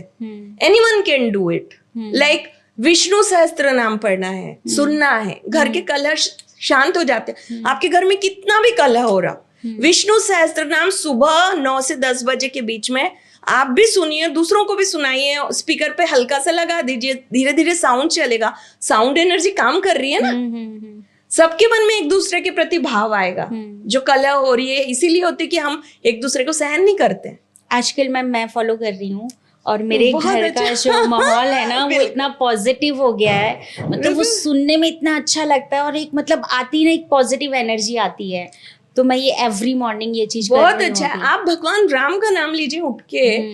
कहते हैं कि जब हम 1000 बार विष्णु सहस्त्र नाम पढ़ते हैं उसमें राम रामेति रमे रामे मनोरमे सहस्त्र नाम तत्तुल्यम राम नाम वरानने, मतलब राम का नाम इतना बड़ा है कि वो सहस्त्र तुल्यम राम नाम वरानने, वो आप 1000 बार भगवान विष्णु का नाम लेंगे और एक बार राम का नाम लेंगे, एक बराबर है। तो बहुत छोटे छोटे उपाय हैं। समर्पण कीजिए, अपना इंटेंट सही रखिए और उपाय कीजिए। जीवन तो बदलता ही है। आप मैनिफेस्टेशन की बात करते हैं लोग कि ये मैनिफेस्ट करो, मैं भी सिखाती हूँ, मैनिफेस्टेशन सिखाती हूँ, लेकिन मैनिफेस्टेशन के लिए अपने आप को तैयार कर लीजिए और फिर देखिए कि जीवन में जादू भी होता है। हर चीज गलत नहीं है। उस जानकारी को सही तरीके से हासिल कीजिए और फिर फॉलो कीजिए। बहुत अच्छी बात बोली है मैम और बहुत सरल तरीके से आपने इसको समझा दिया है। अब हम आते हैं करियर के ऊपर। हाँ, है ना, कि करियर एरिया ऑफ इंटरेस्ट के साथ करियर हमने चूज किया है ना। कई लोग बिजनेस कर रहे हैं, बिल्कुल, कई लोग जॉब कर रहे हैं। अब आप ऐसे लोगों के लिए कि वो सेम करियर में थोड़ा और अच्छा ग्रो कर पाए, क्योंकि आजकल फास्ट है दुनिया, बिल्कुल। तो वो ग्रोथ के लिए अगर आप कोई रेमेडी बता सकें जो सब पे लागू हो, इजी हो और लोगों को अपने ही चॉइस के करियर में फास्ट ग्रोथ मिले, तो बिल्कुल लीजिए करियर का रामबाण उपाय। रामबाण यानी जो हर जगह चल जाता है। देखिए, सबसे पहले यदि आप जॉब कर रहे हैं तो जॉब जो इसमें कर्म आपका जॉब है, आप किसी को सर्व कर रहे हैं, करेक्ट। तो आपका मेन प्लेनेट कौन हो गया? शनि हो गया, जो लीड कर रहा है आपके काम को। आप किसी को सर्व कर रहे हैं यानी नौकरी कर रहे हैं किसी की, इसका मतलब शनि को स्ट्रॉन्ग करना है तो चीजें ठीक हो जाएंगी। तो शनि को स्ट्रॉन्ग करने के लिए हनुमान चालीसा का अच्छे से पाठ कीजिए और हनुमान चालीसा पढ़ने के पहले राम नाम जप कर लीजिए। राम नाम जप कीजिए, हनुमान चालीसा का पाठ कीजिए और आप देखेंगे 2025 में भी ये चीजें बहुत स्ट्रांगली काम करेगी। न्यूमरोलॉजिकली इट्स मंगल का वर्ष, लेकिन जैसे हम यदि ज्योतिष के हिसाब से देखें तो ये बृहस्पति का, अच्छा, हाँ, इसीलिए इस वर्ष में कुंभ आया है, महाकुंभ प्रयाग आया है, तो धर्म की स्थापना का एक और स्तंभ गड़ गया। इसीलिए आप गए हैं इस बार कुंभ होकर आए? नहीं, मैं अभी तक नहीं जा पाई, शायद अब जाऊंगी। मैं थोड़ा सा महाशिवरात्रि के पहले जाने की प्लानिंग कर रही हूँ, पर अभी तक मुझे पता नहीं। बातों बातों में कुंभ की बात निकल ही आई है, तो इस वर्ष के कुंभ को आप मतलब कैसे देख रहे हैं और कैसे ले रहे हैं? देखिए, कुंभ तो हमेशा से ही एक बहुत पवित्र समय रहा है। जो माघ माह में कुंभ लगता है, माघ माह की जब शुरुआत होती है तो प्लेनेटरी पोजीशंस ऐसी होती हैं जिस समय में ये एक पर्टिकुलर टाइम जोन में बनता है, ग्रहों का ये जोन बनता है जिसमें कि सारे ग्रह अलाइन होते हैं। जैसे कि हमें जब बहुत सारी शक्तियों का उपयोग करना है और हम सब एक दूसरे से हाथ पकड़ के खड़े हो जाएं तो हमारी शक्ति और बल में वृद्धि हो जाएगी, करेक्ट, राइट। ऐसे ही ग्रहों का है। शनि गुरु को ऊर्जा दे रहा है, गुरु शुक्र को ऊर्जा दे रहा है और शुक्र अगले ग्रह को ऊर्जा दे रहा है। इस तरह से 5 ग्रहों का जो मिलान है वो हुआ है सूर्य चंद्रमा की उपस्थिति में। ये जो कॉम्बिनेशन ऑफ प्लैनेट्स है, इसीलिए महाकुंभ जो है 144 वर्ष बहुत महत्वपूर्ण है। ये एक महत्वपूर्ण समय तो है ही, धर्म इससे बढ़ेगा और आगे बढ़ेगा। और जो धर्म के साथ नहीं होंगे या जो चीजें उसके मुताबिक नहीं होंगी, तो जब धर्म बढ़ेगा तो अधर्म भी बढ़ेगा, करेक्ट। सिर्फ एक चीज नहीं होती, क्योंकि प्रकृति पूरी तरह से, हम कहते हैं ना कि जो ब्रह्मांड का न्याय है वो रेशा मात्र भी अलग नहीं हो सकता या गलत नहीं हो सकता। हर अंधेरे के पीछे उजाला है। धर्म के साथ अधर्म की भी चीजें बढ़ेंगी ही, आप रोक नहीं सकते।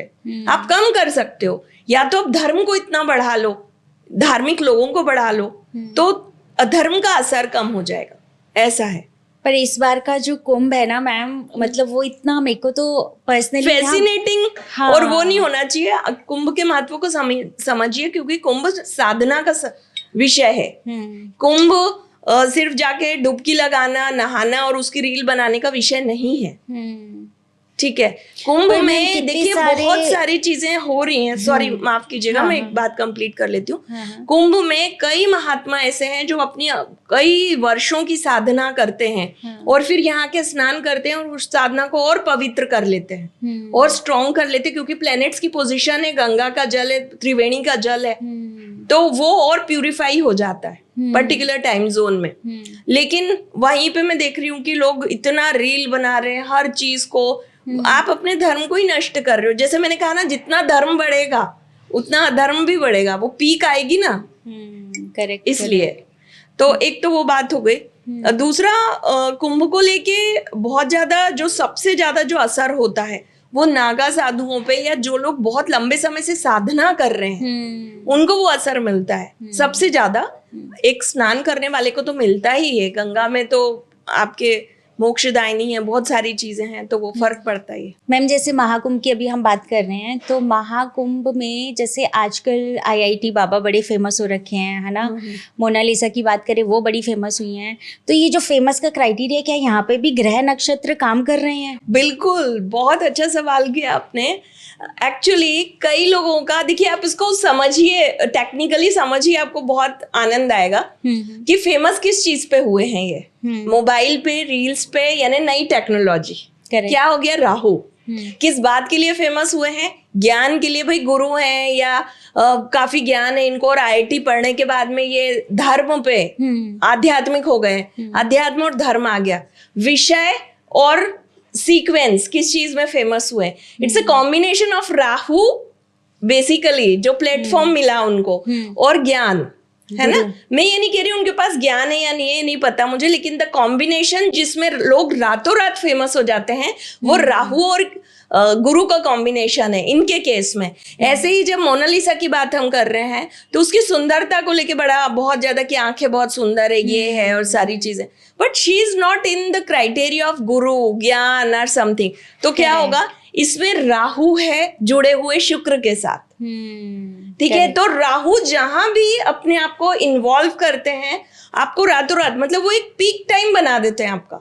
और ये जो फेम होता है, आप देखेंगे ऐसे कई लोग होंगे आपके पास, कई आपको एग्जाम्पल मिलेंगे। एक सिंगर थी जिनको कुछ साल पहले I think railway station, Renu Mandal, हाँ, रेणु मंडल, आज उनका अता पता भी नहीं है। तो आप ये समझिए कि जब राहु के कारण व्यक्ति को फेम मिलती है, वो टाइम बीइंग होती है।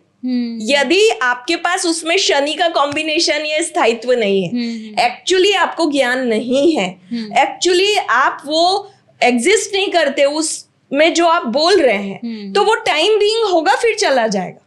करेक्ट। पर एक टाइम पे आपको, लेकिन हाँ, ये शर्त राहु की है कि वो आपको बड़ा फेम दिला देगा। वो पॉलिटिक्स हो, आपका बॉलीवुड हो, कितने चेहरे आते हैं और चले जाते हैं। करेक्ट। रातों रात कोई लोग फेमस हो जाते हैं, हम दिखते हैं अगले दिन वही पोस्टर दिख रहे हैं। ठीक है ना। तो ये कॉम्बिनेशन ग्रहों का हम समझ लेते हैं ना लाइफ में, बहुत बहुत ही मजे का विषय है। कहीं ना कहीं हमारे ग्रह इसमें काम कर रहे हैं। हाँ, बिल्कुल 100%। हर समय हम जब बोल रहे हैं, ये एक ऊर्जा है। जैसे हमने पढ़ा E=mc², तो ऊर्जा नष्ट तो नहीं होगी ना। ऊर्जा कहीं जा रही है ब्रह्मांड में, वापसी भी किसी ना किसी रूप में आएगी, या तो हमारी फेम के रूप में आएगी, न्यूट्रल हो जाएगी, या कभी ऐसा होगा कि हमें कुछ भी पता नहीं चलेगा। या कई आपकी किसी रील पे आपको बहुत सारी गालियां पड़ रही होंगी। करेक्ट। तो ये भी फेम का विषय है। तो कुछ ना कुछ ऐसा होता है जिससे कि आपके ग्रह उस समय काम कर रहे होते हैं। हम इतना माइन्यूटली देखते नहीं है चीजों को, क्योंकि पता नहीं होता है। और आम जीवन में इसको ऐसे देखना भी नहीं चाहिए। आम जीवन में तो आनंद लेना चाहिए, अपना रास्ता सही होना चाहिए। बिल्कुल, बहुत बढ़िया बात कही मैम आपने। अभी हम बैक टू करियर आते हैं। हाँ। करियर में अगर कोई बिजनेस चूज करता है तो हमारे बिजनेस वालों के लिए, बिकॉज बिजनेस वाले ना बहुत हार्डल्स देखते हैं, कभी अप कभी डाउन, है ना। बिल्कुल। उनके लिए आप प्लीज कोई रेमेडी बताइए जो मतलब सभी लोगों पे इम्प्लीमेंट होती है और वो उस रेमेडी को करके आगे बढ़ सकते हैं। हाँ, इसको मैं थोड़ा सा एक बार कुंडली पर लेकर आती हूँ। जब कोई व्यक्ति बिजनेस करता है, उसको उसका 3rd हाउस भी देख लेना चाहिए। 3rd हाउस पराक्रम का घर है। पराक्रम यानी क्षमता, मेरी एबिलिटीज क्या है और मैं किन चीजों में और बेहतर कर सकता है या कर सकती हूँ। इस चीज को आप समझ लीजिए पहले, क्योंकि बिजनेस बहुत क्षमता का काम है, जैसे जॉब है वो भी, लेकिन बिजनेस में आपको आपके एफर्ट्स और रिस्क टेकिंग कैपेसिटी दोनों लगती है, इसीलिए भी आपको पराक्रम का घर देख लेना चाहिए। दूसरी चीज है कि जब बिजनेस आप किसी भी चीज का कर रहे हो और बिजनेस आपका नहीं चल रहा है, बिजनेस क्या है, संचालन है, राइट? किसी भी चीज को चलाते रहना है, और उस चलायमान जब बिजनेस होता है तो कई लोगों को आप एम्प्लॉयमेंट देते हैं।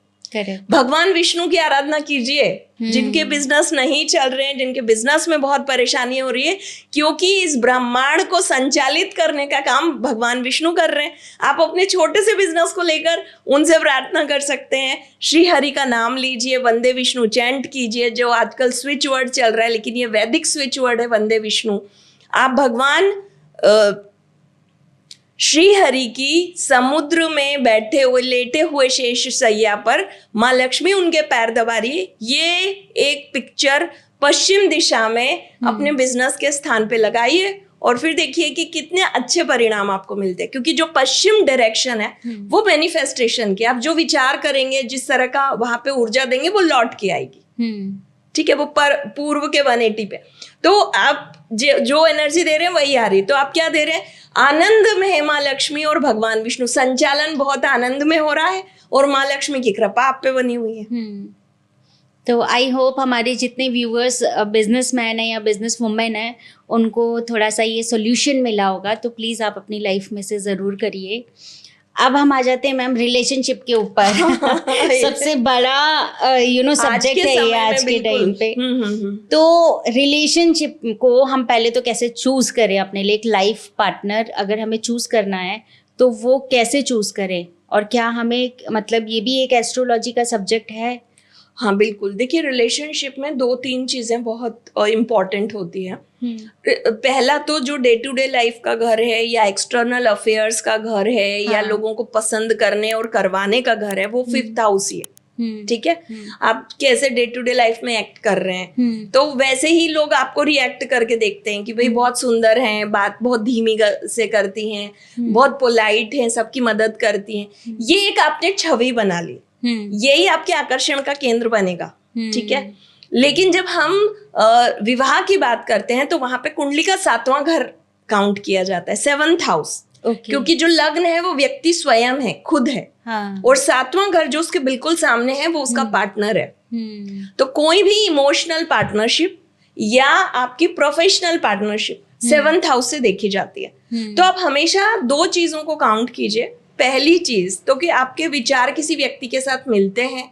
यदि आप लव मैरिज करना चाहते हैं तो लव मैरिज में भी आपके विचारों की जो पॉसिबिलिटी है वो प्रेम तक तो मिलती है, विवाह होने के बाद सब खत्म हो जाता है। कई लोगों के हमारे पास केसेस आते हैं। हाँ मैम, काफी देखा गया है कि शादी से पहले तो वो कहते हैं सब ठीक था, लेकिन तुरंत शादी होते ही आफ्टर फ्यू मंथ्स में ही मतलब लगता है कि नहीं, ये शादी नहीं चल पाएगी। उसका क्या कारण है? देखिए उसका रीजन प्लेनेट्स तो अपने काम कर ही रहे हैं, क्योंकि आपने उन प्लैनेट्स की एनर्जी को सेटिस्फाइड नहीं किया। कई बार मैंने देखा है कि लड़कियां जो विवाह कर लेते हैं वो एक दूसरे से एक समय में प्रेम में होते हैं। ठीक है, और प्रेम फिजिकल चीजों पे आकर जब खत्म हो जाता है तो फिर अगले एक्सपेक्टेशन शुरू होते हैं, और वो एक्सपेक्टेशन होता है मनी का। मेरा पति यदि इतना अच्छा कर रहा होता तो मुझे ये काम नहीं करना पड़ता। करेक्ट, ये महिलाओं के क्वेश्चंस होते हैं। मेरा ये मानना है कि आप रिश्तों में दिमाग बहुत मत लगाइए, राहु को मत लाइए। जहां आप रिश्तों में दिमाग लगाएंगे, बहुत एक्सपेक्टेशन हाई रखेंगे, तो आपके रिश्तों के चलने की संभावना बहुत कम हो जाती है। आपको रिश्तों में बुध की ऊर्जा यूज करनी चाहिए, गुरु की ऊर्जा यूज करनी चाहिए, मंगल की भी नहीं करनी चाहिए, शनि की भी नहीं करनी चाहिए। मंगल आपके क्रोध का कारण बन जाते हैं रिश्तों में। आपके जो राहु है वो तो दिमाग लगा रहे हो, आप एक्सपेक्ट बहुत कर रहे हो पार्टनर से, वो सब काम कर रहे हैं, आप कुछ नहीं करो। ये लड़के लड़की दोनों में होता है। तो आप यदि ग्रहों की सही ऊर्जाओं का उपयोग करके अपने रिश्ते को बचा सकते हैं तो जरूर बचाना चाहिए। मैंने बुध बोला, बुद्धि का कारक है, बुद्धि से काम कीजिए, माफ भी कीजिए लोगों को। है ना। गुरु यानी ज्ञान का कारक है, अपने ज्ञान को भी बढ़ाइए। सिर्फ ऐसा नहीं कि हम उसी के भरोसे बैठे कि वो आएगा, वो करेगा, वो करेगी तभी काम होगा। अपने एफर्ट्स डालिए। शनि डी अटैचमेंट का कारक है, तो यदि कुछ नहीं मिला तो मैं तुरंत डी अटैच हो जाऊं रिश्तों में, ये भी मत कीजिए। इसीलिए अपनी ऊर्जा को पॉजिटिव रखने वाले लोगों के मैं खुद देखती हूँ कि रिश्ते बहुत अच्छे चलते हैं। आप अपनी ऊर्जाओं में वृद्धि कीजिए। सामने वाले की सिर्फ गलतियां निकालना, उस पे पोक करना, पिन करना, हर बात में चीजों को लेकर आना, प्रॉपर्टी को लेकर आना, पैसे को लेकर आना, तो ये तो रिश्तों में लंबा नहीं चलेगा, थोड़े समय चल सकता है। इसीलिए आप अपनी बुद्धि का ज्यादा प्रयोग रिश्तों में इस तरह नहीं करें। इमोशन, जैसे चंद्रमा इमोशंस का कारक है, तो अपने इमोशंस को पॉजिटिव रखिए, नेगेटिव नहीं। क्योंकि कई लोग बड़े आसक्त हो जाते हैं रिश्तों में कि इसकी तरफ क्यों देख लिया, वो इस लड़की से आपकी क्या बात हुई, फोन चेक करेंगे एक दूसरे का। ये नहीं होना चाहिए, क्योंकि देखिए आप किसी की इंडिविजुअलिटी खत्म कर रहे हो। फोन भी कहीं ना कहीं मैं फोन बहुत बड़ा टाइम पे मतलब रिश्तों को तोड़वाने का काम कर रहा है। देखो फोन राहु भी तो है ना। हाँ करेक्ट। तो वही हम कह रहे हैं कि जो बाहर की इंफॉर्मेशन है, आप सोशल मीडिया पे दूसरों की लाइफ देख रहे हो कि वो कितनी अच्छी फोटो डाली है, देखो कहाँ घूमने गए थे, वो मॉरिशस गए थे, वो सिंगापुर गए थे, आप वो एक्सपेक्ट कर रहे हो। करेक्ट। ठीक है, आप उसके बजाय आप ये चीजें देखिए, अपने खुद के एनालाइज कीजिए कि भाई हम क्या कर सकते हैं, किस परिस्थिति में हम और बेस्ट कर सकते हैं। तो सबसे पहले तो रिश्तों को चलाने के लिए या रिश्तों को निभाने के लिए जो पहले जैसा धैर्य था और एक दूसरे के प्रति समझ थी, सहनशीलता थी, वो नहीं है। क्योंकि दोनों काम कर रहे हैं। दोनों को घर आने के बाद रिलैक्स चाहिए, मेंटल पीस चाहिए। तो अपने साथी को अपने साथ साथ उसकी स्पेस में भी रहने दीजिए, पहली चीज। और जब आप स्पेस क्रिएट करते हो, ये गुरु का कारक है, आपने उसको उसकी भी स्पेस दी है। हाँ। आपने अपने ज्ञान का इस्तेमाल किया है, ठीक है, और उसको उसकी स्पेस दे दी। आपने बुद्धि का इस्तेमाल किया कि कोई बात नहीं, इनसे गलती हो गई, आज ये काम मैं कर लेती हूँ। करेक्ट। तो आप ग्रहों की सही ऊर्जा को, आपके यहाँ क्या प्रॉब्लम हो रही है, उस पे डिपेंड करेगा कि आप अपने रिश्ते को कैसे बेहतर बना सकते हो, पहली चीज। फिर जहां बात आती है शादी की, जुड़ाव की, एक और बहुत बड़ी समस्या है शादी में मंगल की कुंडली यदि मांगलिक है तो क्या विवाह करना चाहिए, नहीं करना चाहिए। तो देखिए देश काल परिस्थिति के हिसाब से एक समय ऐसा था कि तब कहा जाता था कि मंगल मांगलिक यदि है, उसकी किसी गैर मांगलिक से शादी हो गई तो उसकी मृत्यु हो सकती है। ये चीजें एक्चुअली वैसी नहीं है। उसको मैंडेटरी इसलिए किया गया था क्योंकि मंगल बहुत ज्यादा अग्नि तत्व है।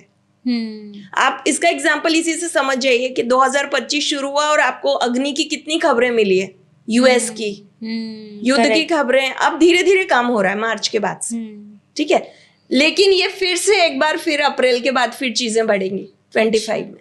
बट मांगलिक का मैम, जैसे मैं एक क्वेश्चन मेरे माइंड में, दो कपल्स बहुत स्ट्रांगली आ रहे हैं, ऐश्वर्या राय और अभिषेक बच्चन, है ना। अब कहा जाता है उन्होंने वो मांगलिक की रेमेडीज की थी। हाँ, बिल्कुल सही। लेकिन आज इतने सालों बाद भी कहीं ना कहीं उनके रिलेशनशिप में कुछ ना कुछ प्रॉब्लम्स आई, तो क्या उसका कारण मंगल है? देखिए मंगल की तो अनुष्ठान और पूजा हो जाती है, और 28 इयर्स के बाद यदि विवाह होता है तो मंगल का असर कम हो जाता है। तो मंगल को आप पूजा करके भी शांत कर सकते हैं। उसका अनुष्ठान होते हैं, भात पूजा होती है। एक बहुत अच्छा स्थान है उज्जैन के पास, अंगारेश्वर, उसका नाम ही अंगारेश्वर, अंगार यानी अग्नि। तो वहां पे जब आप भात, पका हुआ भात चढ़ता है, भगवान शिव के शिवलिंग रूप में मंगल है। उनको भूमिपुत्र मंगल ही कहा जाता है। वहां पे जब भात चढ़ती है तो जैसे लड़की को मंगल है, लड़के को मंगल है, वो अपने हाथ से भात चढ़ाते हैं, भगवान शिव को जल अर्पित करते हैं, लाल चंदन चढ़ाते हैं जो कि अग्नि का कारक है। तो भगवान शांत होते हैं, यानी आपने उस ग्रह की ऊर्जा को बैलेंस किया है। तो उसके दोष कम हो जाते हैं, खत्म नहीं होता मंगल, कभी खत्म नहीं होता। लेकिन मांगलिक कुंडली अशुभ भी नहीं होती। वो लोग कई चीजों में बड़ा अच्छा काम करते हैं क्योंकि पराक्रम होता है, क्षमता भी होती है मंगल, ये चीज हुई। लेकिन जैसे आपने कहा कि विवाह संबंध में विच्छेद होने का कारण मंगल नहीं है, बहुत सारे फैक्टर काम करते हैं, जन्म से मृत्यु तक ऐसी रिलेशनशिप में भी। तो आपके बाकी ग्रहों की प्लेसमेंट कैसी। इनफैक्ट मैंने तो ऐसा देखा है कि जिनके 7वें घर में गुरु यानी बृहस्पति बैठे हैं, है ना, ऐसे व्यक्ति गुरु की ऊर्जा को सही उपयोग नहीं कर पाए तो उनके तलाक हो गए। ओह अच्छा। मैंने ये कुंडलियां देखी हैं, कई ऐसी कुंडलियां देखी है मैंने जिसमें लोगों ने मुझे आके बोला कि तलाक हो गया, लेकिन कुंडली में तलाक जैसी स्थिति नहीं दिख रही थी। अब इसमें ग्रह नक्षत्र कुछ नहीं परफॉर्म कर रहे हैं, आपकी जो डे टू डे लाइफ में आपने गलतियां की हैं, ईगो को बहुत इनहेंस होने दिया है, ये आपके लिए जो प्रॉब्लम बना है ये आपके डिवोर्स का कारण बन गया। इसमें मैम आप कुछ कारण क्या कुंडली मिलान को भी मानते हैं? क्योंकि आजकल मोस्ट ऑफली मेट्रो सिटीज में तो लव मैरिज का बहुत चलन है ना, तो शायद कुंडली मिलान अभी उतना नहीं रह गया है। देखिए जैसे एक बात है, लोग कहते हैं कि भाई कुंडली मिलान करके भी शादी की फिर भी डिवोर्स हो गया। हाँ। तो क्या लव मैरिज में डिवोर्स नहीं हो रहे? लव मैरिज में भी डिवोर्स हो रहे हैं। बिल्कुल।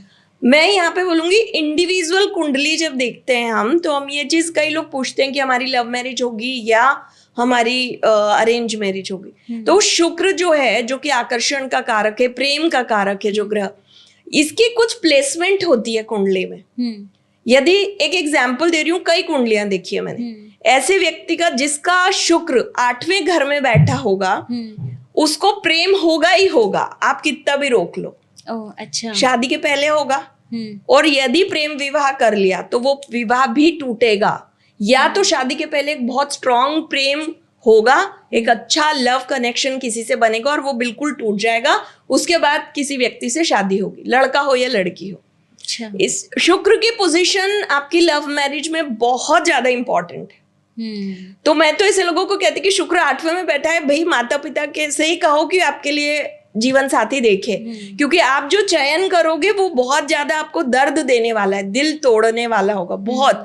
कई ऐसी लड़कियां भी मुझे मिली जिनका शुक्र 8वें में बैठा है, बोले मैडम अब डिवोर्स हो गया, अब शादी ही नहीं करनी, क्योंकि इतना बुरा दिल टूटा है कि अब आप किसी पे विश्वास ही नहीं कर सकते।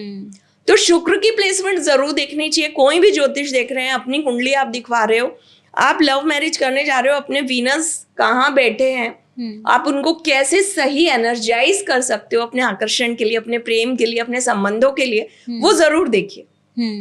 फिर अपने प्रेम में, प्रेम तो कहते हैं ना भाई, कुंडली देख के तो प्रेम किया नहीं था, अब प्रेम किया तो विवाह होगा, विवाह होगा तो फिर आप उसके लिए तैयार रहिए कि ऐसी स्थितियां बनेगी। हाँ। क्योंकि जब शुक्र 8वें में होता है तो बहुत सारी गहराइयां व्यक्ति के मन में आती है। ऐसे ही जिनका राहु 5वें में होता है, हमने बात की है, ऐसे व्यक्ति को विवाह के बाद भी प्रेम हो जाता है, क्योंकि कई बार ऐसा होता है।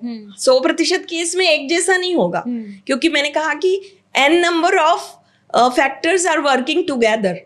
लेकिन जिनका मैंने देखा है राहु 5वें में होता है, ऐसे कई लोग 50 साल 40 साल की उम्र में उनको प्रेम होता है, शादी के बाद एक्स्ट्रा मैरिटल अफेयर्स हो जाते हैं। अच्छा। अभी क्या करेगा व्यक्ति?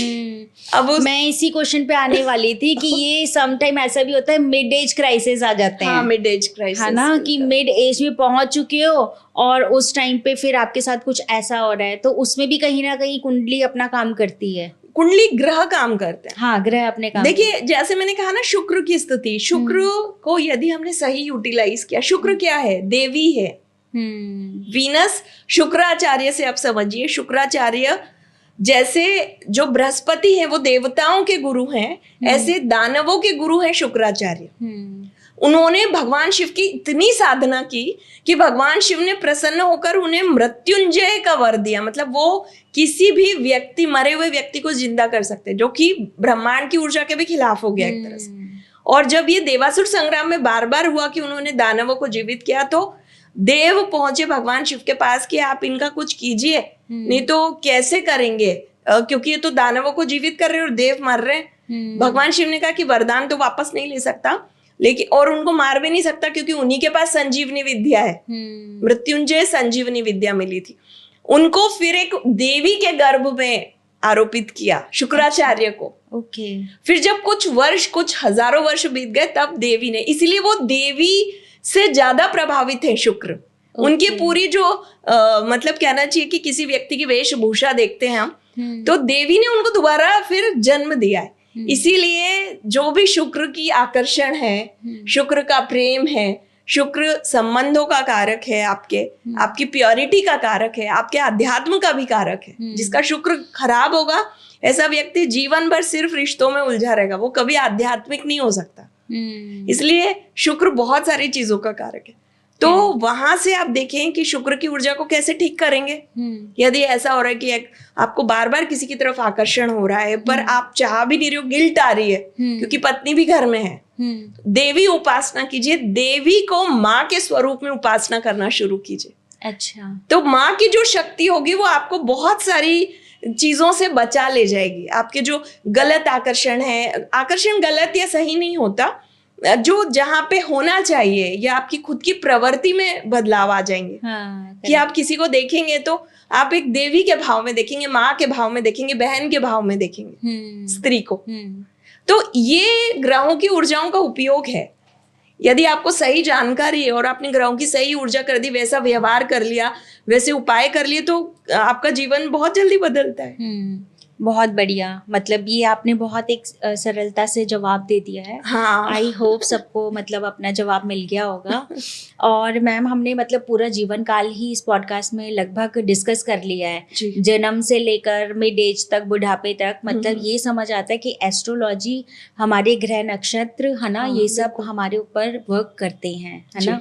अब चलते चलते मैम, एक तो शिवरात्रि के बारे में हम बात कर लेते हैं कि शिवरात्रि में आप बताइए कि वो ज़्यादा फलदायी हो और लोग शिवरात्रि में सबको बहुत अच्छा आशीर्वाद मिले, उसके लिए कुछ रेमेडी बता दीजिए। बहुत अच्छा सवाल है, और शिव तो मेरे यहाँ पे हैं। इससे ज्यादा मैं कुछ नहीं बोल सकती, क्योंकि उनकी ज्यादा बात करूंगी तो मुझे खुद ही आंसू आ जाते हैं। कि मैं मतलब शिव कितने करीब आ गए, कितने, या मैं कितनी करीब चली गई, या मैंने शिव की भक्ति कहाँ से मुझे मिली, ये मुझे खुद भी नहीं पता। मैं तो देवी उपासक हूँ, देवी मेरी इष्ट है, लेकिन जब भी शिव की बात होगी तो वो मुझे लगता है कि मेरे हर श्वास के साथ है, वो मुझसे दूर ही नहीं है। आपने शिवरात्रि की बात की, देखिए शिव को प्रसन्न करने के लिए 3 चीजें हैं जो बहुत बहुत जरूरी है। जैसे मैंने कहा कि जीवन में क्लियरिटी चाहिए, तो आपको स्पष्टता चाहिए, तो साफ जल से उनका अभिषेक कीजिए। तो पहली चीज है, जब भी शिव का आप अभिषेक करते हैं वो बहुत प्रसन्न होते हैं। अलग अलग वस्तुओं से उनके अभिषेक आप शिवरात्रि पे कर सकते हैं। दूसरी चीज है स्तुति, यानी मंत्र यानी साउंड एनर्जी, वो शिव को बहुत पसंद है। डमरू का नाद है, मंत्र चैंटिंग है, इनसे आप किसी भी मंत्र जो आपको बहुत जल्दी कनेक्ट करता है उसकी चैंटिंग कीजिए शिवरात्रि की रात्रि। तीसरी सबसे ज्यादा जरूरी चीज जो शिव को प्रसन्न करने के लिए चाहिए वो है ध्यान, अवेयरनेस, क्योंकि वो तो ध्यान में ही बैठे हुए। तो जब भी आप इन तीनों चीजों का एक प्रॉपर कॉम्बिनेशन उन्हें देते हैं, न्योछावर करते हैं, समर्पित करते हैं और समर्पण करते हैं, अपना सरेंडर करते हैं अभिषेक से, मंत्र चैंटिंग से और ध्यान से, तो शिव आपके ही हो जाते हैं। इसीलिए उन्हें भोला कहते हैं ना। हाँ। भोलेनाथ। भोलों के भी नाथ भोले हैं कि मतलब वो तो असुरों की इच्छा भी पूरी कर देते हैं। मैंने आपको अभी उदाहरण बताया शुक्राचार्य वाला कि उनको संजीवनी विद्या दे दी उन्होंने।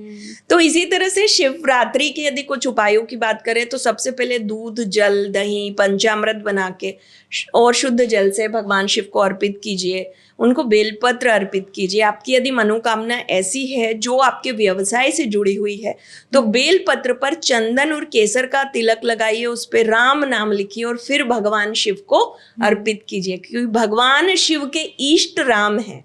जब आप बेलपत्र अर्पित करते हैं और उस पर राम लिख देते हैं तो वो उनको और स्वीकार्य हो जाता है, उनके मन की बात हो जाती है। इस तरह से दूसरी रेमेडी जिसको आप कर सकते हैं, आप मंत्र चैंटिंग कीजिए। और कुछ नहीं आता है आपको, कोई बात नहीं, आप सिर्फ नमः शिवाय नमः शिवाय नमः शिवाय, ओम नमः शिवाय, जो अच्छा लगता है वो चैंट कीजिए, पर ध्यान से कीजिए, पूरे मन के साथ कीजिए। जब आप उसको बोल रहे हैं नमः शिवाय, आपकी जो हजारों करोड़ सेल्स आपके अंदर है ना, कोशिकाएं, हर एक कोशिका बोल रही है नमः शिवाय। ये आपका भाव होना चाहिए। जब आप ध्यान कर रहे हैं, तीसरी चीज जो शिव को प्रसन्न करती है, तो आप पूरे ध्यान में लीन हो जाइए, अपना पूरा फोकस हर बात से हटा के आप सिर्फ यहाँ कीजिए जहाँ हम तिलक धारण करते हैं। इससे आपके जीवन में बहुत क्लियरिटी आएगी। और देखिए, शिवरात्रि बहुत ही वैज्ञानिक तरीके से यदि आप देखें तो उस समय जो पृथ्वी का एक्सिस है और जो उसका घुमाव है वो ऐसी दिशा में, उसका मैग्नेटिज्म जो है वो ऐसी दिशा में होता है कि हमारी ह्यूमन बॉडीज की एनर्जी ऊपर की तरफ बहती है। शिवरात्रि, शिव की रात्रि, यानी शिव व्यक्ति, एक जो साधारण मनुष्य है वो भी शिव होने की ताकत रख सकता है यदि उस रात्रि का सही उपयोग कर ले। ये बहुत बड़ी बात नहीं कह रही हूं मैं। यदि आपने जो 3 चीजें मैंने बताई है इनमें आप कुछ एक को भी समर्पित कर देते हैं शिव को पूरी तरह से, तो आपके और शिव के बीच के अंतर बहुत जल्दी खत्म हो जाते हैं, क्योंकि उस समय ऊर्जा नीचे नहीं जा रही है, ऊपर की तरफ जा रही है। वो एक्सिस है, मैग्नेटिज्म है। इसलिए शिवरात्रि तो हर महीने आती है, लेकिन महाशिवरात्रि साल में एक बार आती है। और वो पूरा जो हमारी अर्थ का मैग्नेटिज्म है उसके कारण जो फोर्स है, गुरुत्वाकर्षण है, वो ऊपर की तरफ जा रहा है। इसीलिए ग्रह का, समय का, स्थान का सही उपयोग कीजिए जीवन में और देखिए जीवन कैसे बदलता है। मैम, आज के पॉडकास्ट में बात करके ना जो मुझे इतनी मतलब क्लैरिटी मिली है चीज़ों को लेके, मुझे बहुत अच्छा लगा आपसे बात करके। आज के पॉडकास्ट से जो मैं लेकर जा रही हूँ वो सबसे बड़ी बात है जो मुझे समझ में आया, वो है समर्पण। कि अगर आप कुछ भी करो लेकिन अगर आपका भाव और आपके इमोशंस उसमें काम नहीं कर रहे तो वो चीज़ आपके लिए काम नहीं करेगी। बिल्कुल है ना। जितने हमारे स्टूडेंट हैं, जितने हमारे बिजनेस पर्सन हैं, जॉब वाले हैं, उनको सिर्फ अपनी कुंडली के कुछ खाने चेक करने हैं और जिससे उनको अपना सोल्यूशन मिल सकता है, लेकिन उसमें भी एक भाव है कि उन्हें वो मानना पड़ेगा और उसको फॉलो करना पड़ेगा। है ना। तो मैम, मुझे बहुत अच्छा लगा आपसे बात करके, बहुत सहज सरल तरीके से आपने बताया है। पॉडकास्ट में आने के लिए बहुत बहुत धन्यवाद। ओम नमः शिवाय। ओम नमः शिवाय। ओम नमः शिवाय।